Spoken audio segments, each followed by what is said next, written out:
BSP राष्ट्रीय कार्यकारिणी में बड़ा बदलाव किया गया था। वापस लौटते हैं चर्चा पर। 7वें चरण का मतदान लगातार जारी है और हमारे साथ में राघवेंद्र सिंह जी, राजनीतिक समीक्षक, और रजा रिजवी जी, वरिष्ठ पत्रकार, हमारे साथ जुड़े हुए हैं।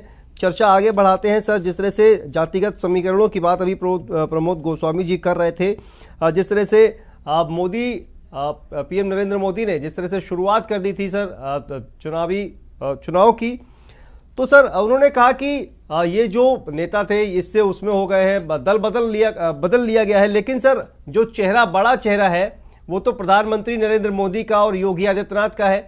और लोकल जो प्रत्याशी हैं उनसे कहीं ना कहीं कहा जाए कि जो नाराजगी है वो हो सकती है, लेकिन जिस तरह का संदेश देने की कोशिश की गई थी पीएम मोदी के द्वारा, योगी आदित्यनाथ के द्वारा, क्या वो उसमें सफल हो पाएंगे? क्योंकि आपने जमीनी स्तर पर जाकर जायजा लिया है। आपका विश्लेषण सर क्या कहता है राघवेंद्र जी? देखिए, ऐसा है कि वर्तमान जो स्थितियां हैं, 2017 में 156 विधायक भारतीय जनता पार्टी में अन्य दलों से आए थे जी, और 2017 में एक सुनामी सी थी। इस बार सुनामी तो नहीं है जी।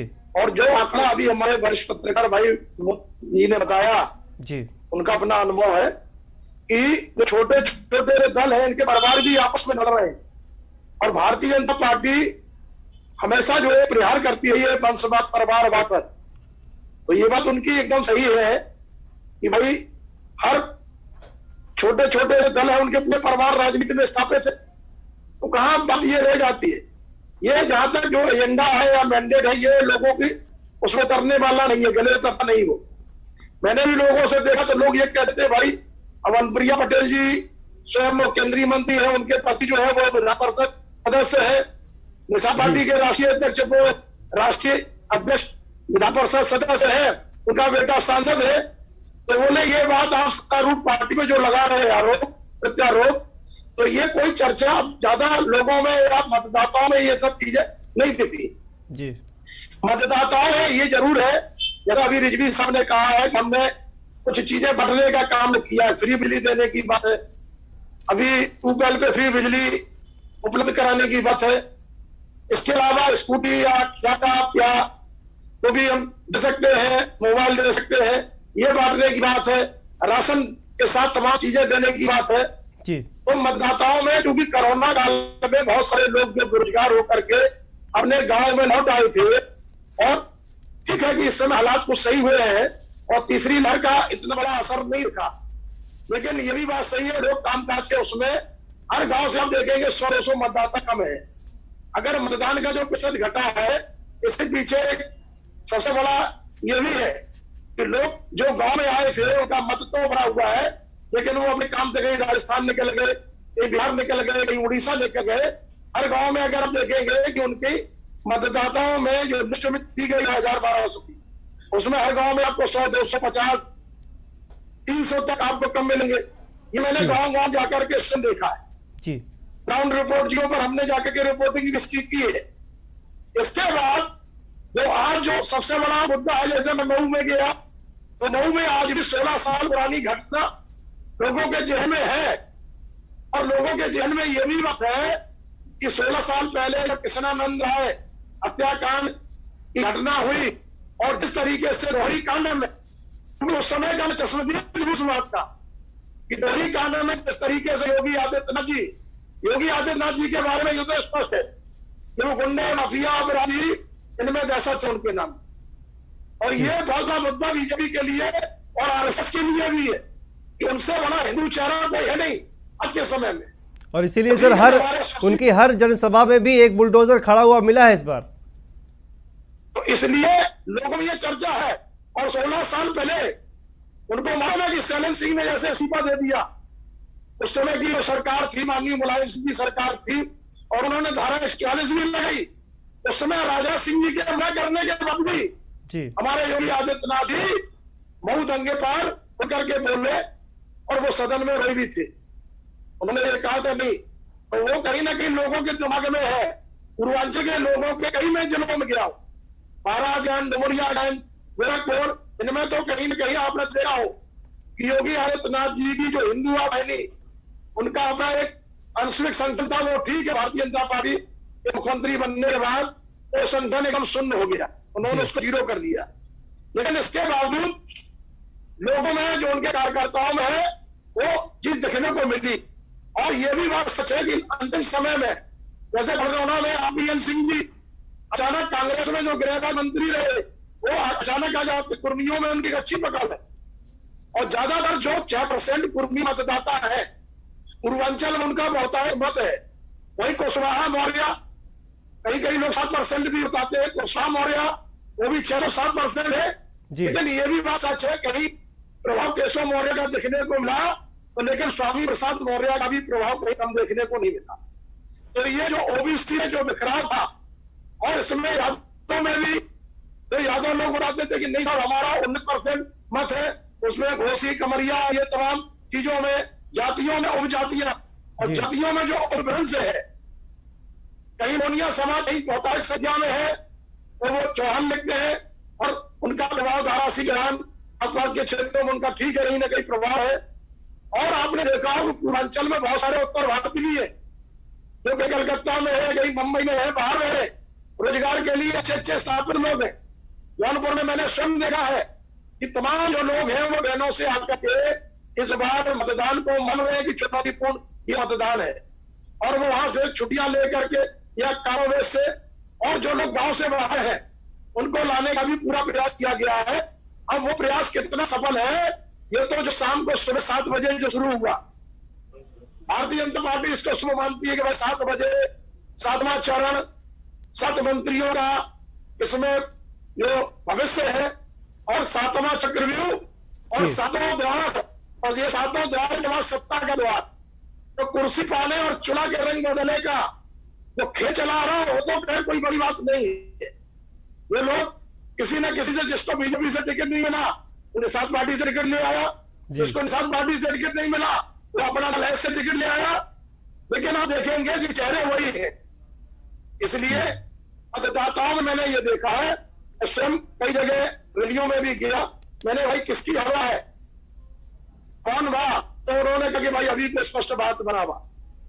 तो ये जो बातें हैं पूर्वांचल में कौन बा, तो अलग अलग जो आपने देखा, पहली बार मैंने देखा है कि जिस तरीके से भाषा शैली इस्तेमाल हुई है जी, लोकतंत्र में पढ़े लिखे लोगों का एक बहुत बड़ा तबका भी रहता है, और उन तबकों में जिस तरीके की भाषा शैली हमारे राजनीतिक इस्तेमाल कर रहे हैं, और हमारी सुप्रीम कोर्ट कह रही थी कि सारे लोग जो भी, अभी हमारे रिजवी साहब ने कहा बेटी हूं पढ़ सकती हूं, आपने देखा हो शाहजहांपुर के एक प्रत्याशी लड़ रहे थे कटरा से, किस तरीके से भद्दी भद्दी गालियां वहां की महिला को दे रहे थे, उनके खिलाफ तमाम आपराधिक इतिहास था।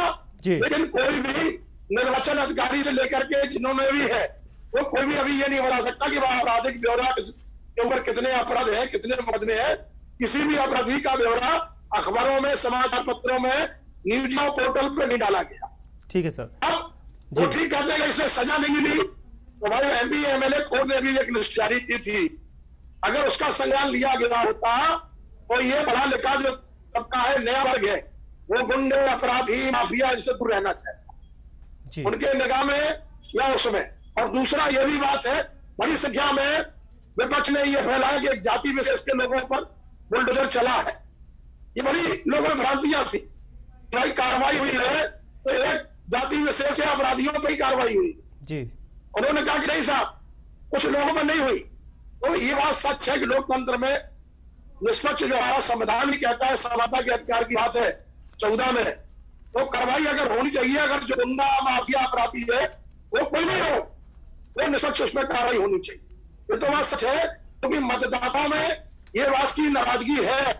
मैंने पूर्वांचल के गांव में ऐसे देखा, पट्टी नरेंद्रपुर में, वहां मनोज तिवारी जी एक जनसभा थी, मैं गया था, ब्राह्मणों में भी था कि नहीं साहब यहाँ पर एक माफिया पर कार्रवाई नहीं हुई। तो लोगों में जो आक्रोश है, जन आक्रोश, अगर वो जन आक्रोश, ये ठीक है कि मोदी जी के प्रति नहीं, योगी जी के प्रति नहीं है, लेकिन जो अधिकारी जो प्रशासनिक तंत्र चला रहे हैं, अगर उनके पास में आंकड़े, अब जो बातें सुप्रीम कोर्ट कह रहा है, न्यायालय कह रहा है, अगर वो सारी चीजें अगर इसमें नहीं आ रही है, स्पष्ट नहीं हो रही है, तो ये मतदाताओं का जो मत है वो मैं मानता हूं, और मैं भारतीय जनता पार्टी के कई अच्छे नेता, कद्दावर नेताओं से मिला हूं, उनके दिमाग में ये है कि हमको बड़ी संख्या में इस बार अल्पसंख्यक समाज का भी वोट मिला है। भले ओबीसी वोट में वो विक्रम मानते हैं कि भाई एन टाइम पे जिन राजनीतिज्ञों का एन टाइम पे वो समाजवादी पार्टी में चले गए या किसी अन्य दल में चले गए, उनका ये नहीं। इसका ये भी बात सच है, ठीक है सर, कि कांग्रेस जो है अभी यहाँ मुख्य हुई पूर्वांचल में जी, प्रथम चरण दूसरी चरण में जो भी रोहिलखंड तक करा उन्होंने कोई इतनी बड़ी रैलियां या तृतीय चरण तक उनका कोई इतना बड़ा हमने नहीं देखा कि वो रैलियां किसी तरीके से प्रभाव दिखता। स्वयं मैंने फरकाबाद में देखा गाँव में जाकर के, यहाँ पर बड़े एक नेता है सलमान खुर्शीद जी, उनकी धर्मपत्नी नुईस खुर्शीद लड़ रही थी जी, लेकिन इतना कुछ दिखा नहीं। तो इस बार मैंने देखा है अल्पसंख्यक और ओबीसी में यादव समाज यह विशेष तौर पर अखिलेश की तरफ प्रभावित दिखा। मैंने कई जगह, ठीक है, तो आप कह रहे हैं कि कहीं ना कहीं अखिलेश की तरफ जो है वो मतदाता प्रभावित होता हुआ दिख रहा है। सर, आपने बयानबाजी की बात की, आपने जो भाषा की मर्यादा है उसको लेकर बात की। देखिए रिजवी साहब आपके पास आते हैं, परिवारवाद को लेकर लगातार आरोप लगाए जाते हैं। एक तरफ घोर परिवारवाद का नारा देते हैं पीएम नरेंद्र मोदी, तो वहीं पर अखिलेश यादव भी जो है एक दूसरे पर कमेंट करते हुए नजर आते हैं। लेकिन सर देखिए, परिवारवाद तो हर पार्टी में है, चाहे वो कोई भी राजनीतिक दल हो, हर राजनीतिक दल में परिवारवाद कहीं ना कहीं कम या ज़्यादा देखने को मिल ही जा रहा है। लेकिन भारतीय जनता पार्टी लगातार परिवारवाद को ही लेकर सवाल उठाती है। राजनाथ सिंह के बेटे पंकज सिंह भी चुनाव लड़ते हैं, ये भी परिवारवाद ही है। लेकिन जिस तरह से पार्टी पर पूरी तरह से कब्जा एक होता है ना, चाहे वो समाजवादी पार्टी हो, चाहे वो बहुजन समाज पार्टी हो, चाहे वो कांग्रेस पार्टी हो, ये जो परिवारवाद है इसको लेकर भारतीय जनता पार्टी लगातार हमला बोलती है, घोर परिवारवादी इनको कहती है। तो ये जो इस पर कहीं ना कहीं भारतीय जनता पार्टी को इसका थोड़ा बहुत फायदा मिलता हुआ नजर आता है। सर रिजवी साहब, देखिए, परिवारवाद का जो मसला है जी, ये बिल्कुल गलत मसला है। ये मसला उठना ही नहीं चाहिए जी, ये राजनीतिक पार्टी गलत उठाती। भाई किसको अपने परिवार से मोहब्बत नहीं है देश दुनिया में जी? हमसे बताया, मैं चैलेंज करता हूं, किसको अपने बेटे से मोहब्बत नहीं है? किसको अपनी बेटी से मोहब्बत नहीं है? जो आदमी एक फैक्ट्री लगाता है, उस फैक्ट्री में करोड़ों रुपया खर्च करता है, तो उसके बाद उस फैक्ट्री का जो चेयरमैन उसका लड़का नहीं बनेगा, कौन बनेगा? कोई बाहर से आके आदमी बनेगा, क्योंकि जो मेंटलिटी है बाप की वो बेटा ही समझ पाएगा। दूसरा नहीं से, ये परिवारवाद का ये गलत है बिल्कुल मुद्दा। अगर अमिताभ बच्चन हीरो हैं नंबर 1 पर, तो अपना उनका बेटा अभिषेक भी हीरो बना। अगर मुलायम सिंह यादव नेता हैं तो उनका अखिलेश बेटा नेता बना। अगर चौधरी चरण सिंह नेता थे तो उनके बेटे अजीत सिंह नेता बने, उनके पोते जो है नेता बने। समझे साहब? तो ये कहना बिल्कुल गलत है। इंडस्ट्री में देख लीजिए, बड़ी बड़ी इंडस्ट्रियां खुलती हैं, फिर उनका बेटा ही उसमें उसको लेता है। अंबानी ग्रुप क्या है? अंबानी के जो दोनों बेटे लगे हैं, किसके बेटे हैं? तो ये बिल्कुल कहा जाए कि राजनीतिक पार्टियां जो है वो प्राइवेट लिमिटेड कंपनी है। ये नहीं कहना चाहिए, प्राइवेट लिमिटेड कंपनी नहीं कहना चाहिए। परिवारवाद हर जगह हावी है। किसी पार्टी में आपने खुद ही कहा, राजनाथ सिंह के पंकज सिंह, तो परिवारवाद राजभर लड़ रहे हैं, राजभर लड़का अरविंद राजभर लड़ रहा है शिवपुर से, तो क्या करेंगे आप? मोहब्बत है एक बाप की बेटे की, इसको कैसे अलग कर देंगे आप? ये ब्लड रिलेशन कैसे खत्म कर देंगे? एक अगर राजभर अपनी पार्टी को खड़ा कर रहे हैं तो उसके बाद आप देखिए कि अपने बेटे को चुनाव में लड़ा रहे हैं, नहीं लड़ा रहे हैं। निषाद पार्टी अगर पार्टी को खड़ा कर रही है तो अपने बेटे सरवन को लड़ा रहे हैं कि नहीं लड़ा रहे हैं? अगर जो है अनुप्रिया पटेल अपनी पार्टी खड़ी कर रही है तो अपने पति को चुनाव लड़ा रही है कि नहीं लड़ा रही है? तो ये परिवारवाद चलेगा, ये नारा हटना चाहिए। दूसरा एक नारा और जो होता था कि साहब पहले जो है मतदान फिर जलपान, मैं इसका भी विरोध करता हूं। पहले जलपान फिर मतदान, इसलिए कि लंबी लंबी लाइनें लगती है।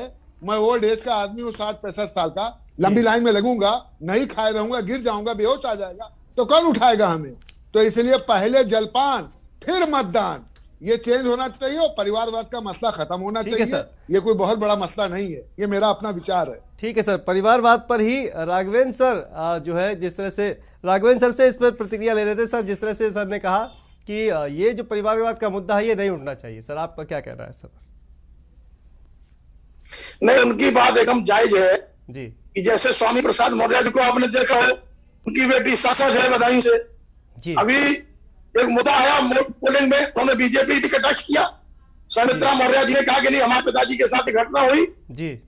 तो ये जो बातें हैं, ये बात उनको सही रिजवी साहब ने बात कही, और ये मैं समझता हूँ हर मंच पर भारतीय जनता पार्टी के नेताओं ने तो इसको पूरा हर मंच पर परिवारवाद, ये बात सही है कि जितने भी नेता है अगर लिस्ट उठाएंगे तो बहुत सारे आपको चेहरे ऐसे नजर आ जाएंगे। स्वामी प्रसाद मौर्य है, उनका बेटा मांग रहा था, नहीं मिला टिकट। इस बार मैं समझता हूँ अखिलेश ने भी अपने परिवार को काफी रोका। अरे ब्रिजभूषण सिंह गोंडा से हैं, कैसरगंज के एमपी हैं, उनका बेटा सिरसागंज में जो है गोंडा से विधायक है।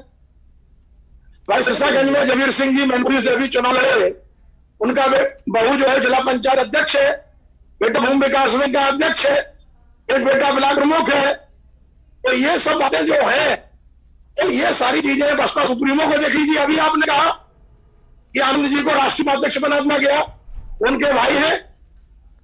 इससे पहले जो है बलराम जी को मैं समझ रहा था राष्ट्रीय उपाध्यक्ष उस समय तक रहे, वहां काशी राम जी कह के गए थे भाई ये यहां से रहेंगे राष्ट्रीय उपाध्यक्ष। तो वो सब जो फार्मूला चेंज किया जा रहा है, अब पार्टी ने आपने जो बात कही है कि अपनी इंडस्ट्री जो तैयार की है, उस इंडस्ट्री को चलाने के लिए अपने परिवार को तो हर व्यक्ति चाहता कि मजबूत बनाए जी। तो ये जो है धर्मेंद्र देवी का परिवार देख लीजिए, भले आज वो नहीं है, लेकिन आज अटल बिहारी कमल निशान जो कमल निशान था, धर्मेंद्र देवी बहुत बड़े नेता थे। आज उनका बेटा लगातार विधायक है फटावाद से, उनकी पत्नी भी वहां से श्री प्रभात द्विवेदी जी मंत्री भी रही। और मसलन ये है, ये कोई बहुत बड़ा नहीं है।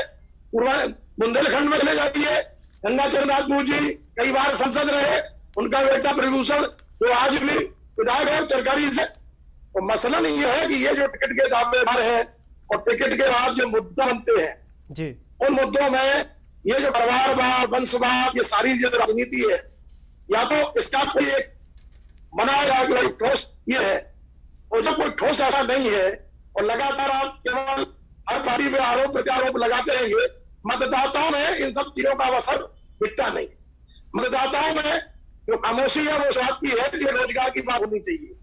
आज बेरोजगारी जनसंख्या के अनुपात में जो रोजगार के सृजन होने चाहिए थे, क्या वो वास्तव में हुए? मूलभूत मुद्दे हैं, तमाम ऐसे मुद्दे थे जो पटल पर आने चाहिए थे, लेकिन उसमें कहीं न कहीं जो राजनीतिक दलों से टूट करके ये आए चेहरे जी, और कुर्सी पाए और चोला के बदलने वाले 156 में रहे जी, 2017 में भारतीय जनता पार्टी में आए थे, वो अब कहीं ना कहीं उनको नहीं मिला टिकट, तो वो दूसरे राजनीतिक दलों में अपना टिकट ले लिया। आपने बहुत सारे लोगों को देखा होगा कि वो भारतीय जनता पार्टी से जब टिकट नहीं मिला तो वो कांग्रेस से ले लिया, किसी पार्टी से लड़ गया जी। बिल्कुल, तो ये सारी चीजें हैं। सर एक सवाल का जवाब आपसे चाहूंगा राघवेंद्र जी, जिस तरह से आपने कहा कि कांटे की टक्कर पूर्वांचल में देखने को मिल रही है, चाहे वो वाराणसी की बात करें या फिर वो तमाम जिले, वाराणसी के अलावा जो 8 और जिले हैं उन पर बात करें। सर कांटे की टक्कर देखने को मिल रही थी, लेकिन वाराणसी में जब प्रधानमंत्री नरेंद्र मोदी ने काशी विश्वनाथ मंदिर में पूजा अर्चना की, उसके बाद रोड शो किया, चाय पी, सर क्या उसके बाद से कोई जो समीकरण है वो बदल जाएगा वाराणसी में? नहीं, देखिए ऐसा है कि जब माननीय हमारे प्रधानमंत्री जी की जिस दिन रोड शो हो रहा था, मैं बनारस में मौजूद था जी, वहां बहन स्मृति ईरानी केंद्रीय मंत्री भी आई हुई थी जी। रोड शो की जिस तरीके से बपुरा से तैयारी की गई थी, लेकिन ये भी एक बात हमारे जो जेहन में आई कि ओबीसी में जो बिखराव था उसको भारतीय जनता पार्टी कितना रोक पाई, ये तो शाम तक का जो पोलिंग बूथ है या बूथ मैनेजमेंट है सिस्टम, वो आपको सामने दिख जाएगा प्रदेश। लेकिन उसी दिन रोड शो अखिलेश का भी हुआ जी। तो मैं समझता हूं जिस तरीके से अखिलेश को बहुत सारे राजनीतिक दल बहुत कम आंक रहे थे, लेकिन जो उनका रोड शो बनारस में ही हुआ है जी, उस रोड शो को अगर आप देखेंगे तो बनारस में कई सीटों पर सीधी सी टक्कर है। एक जगह पर कांग्रेस की बनारस में टक्कर है, ये नहीं है राजेश मिश्रा जी लड़ रहे थे, वहीं पर श्रीवास्तव जी उनके खिलाफ सौरभ श्रीवास्तव जी लड़ रहे थे। तो ये जो चीजें हैं, अनिल राजभर लड़ रहे हैं, उनके खिलाफ भी ओम प्रकाश राजभर का बेटा जो है सामने है। तो मसलन सिर्फ ये है कि कितना असर मोदी जी का रैली का जो असर था वो ये था कि वह मंत्री बनारस लोकल के जी, वो कम से कम तीनों को भी वहां के सांसद भी है जी, और उनको डैमेज कंट्रोल को रोकना है। बनारस में ये निश्चित तौर पर बड़े स्तर पर कम हुए, लेकिन मतदाताओं ने खासतौर से अगले समाज के मतदाताओं, क्योंकि ये जरूर है कि अगले समाज के मतदाताओं में मैंने देखा नाराजगी रही हो, लेकिन मैं दावे के साथ कह सकता हूं कि जिन 21 जिलों में एक भी छत्री को टिकट नहीं दिया गया जी। राजनीतिक दलों ने कुछ जनों पे छत्रियों को दरकिनार कर दिया गया। वो भी योगी आदित्यनाथ के चेहरा को देख करके अंतिम समय में वहां मतदान वो किए, इसलिए क्योंकि उनके सामने कुछ नजर नहीं आ रहा था जी। उनके सामने यही था कि भारत हिंदू राष्ट्र बने। एक बात ध्यान में आती थी कि लंबी लड़ाई हम प्रभु श्री राम मंदिर की जीते हैं। एक समन्वय बना, बिना किसी भूमि संघर्ष के मंदिर का निर्माण शुरू हो गया। एक हमारा ये था कि भाई चलो काशी में भगवान विश्वनाथ का मंदिर बन गया। और कुछ लोगों के जन्म में यह भी था कि पूरे उत्तर प्रदेश में निश्चित तौर पर गुंडा माफिया अपराधी रात में आप कहीं चले जाइए, हम अमल चैन है। तो जो नाराजगियां थी वो ये थी कि लोगों में कि भाई हमारी बात अधिकारियों ने सुना नहीं। उनकी मशीनरी जो प्रशासनिक अधिकारी थी या प्रशासनिक अधिकारियों के माध्यम से जो कार्रवाई होनी चाहिए थी समाज में हर जगह पर, तो ऐसे बहुत सारी जगह पर मैंने स्वयं देखा है। फरकाबाद में मैंने देखा है कि रस्तोगी फैमिली है, उसकी पूरे जमीनों पर पिछली सरकार में 2017 में बहुत बड़े वहां पर दुर्गा देवी ट्रस्ट के चेयरमैन भी है, लेकिन उनकी जमीनों पर छावरन बिना उसके जमीन पर कूड़ा ले डाला गया, बैनामा नहीं था। बावजूद इसके तमाम ऐसी घटनाएं उत्तर प्रदेश में हर जिले में मिल रही।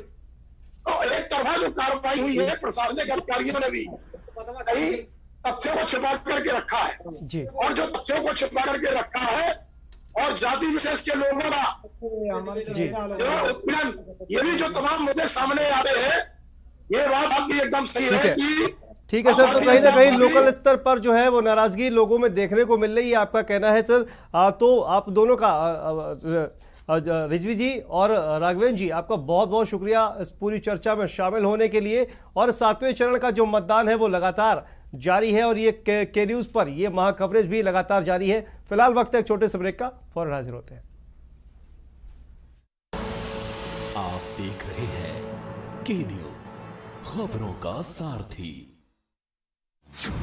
पहाड़ की जनता ने किसे चुना, किसकी बनेगी सरकार? उत्तर